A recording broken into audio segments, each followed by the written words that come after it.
આ ઢોલનો અવાજ ક્યાંથી આવે છે? મને તો લાગે છે કોઈ ઢોલ વગાડે છે, પણ કોણ છે એ ઢોલવાળો?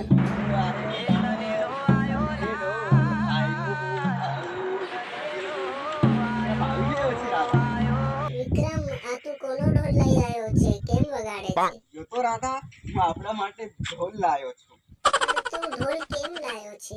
અરે કેમ લાવ્યો એટલે અરે આપણું તઈ હોરીમ બધા ઢોલ લીન વગાડે. આપણું બે ઢોલ લીન અગાડી થાહું. હું ઢોલ વગાડી ઢુપાંગ ઢુપાંગ તાર ભારી નાસવાનું છે. હમણાં આપણો ઢોલ તેલ નંબર ઉપર આવો જોઈએ વાગવાનું. હું ભારી વગાડી પા ઢુપાંગ ઢુપાંગ ઢુપાંગ તાર ભારી નાસવાનું. મારી ગોર ગોર ફરફર કરવાનું. ઓકે પણ વિક્રમ, મને તો શરમ આવે છે. અને તું આટલો જલ્દી કેમ લઈ આવ્યો? આપણે તો સાંજે નાચવાનું છે ને? હમણાં હું લાયો તાકે આપણી હમણાંના પારી વગાડી વગાડીને તૈયાર કરી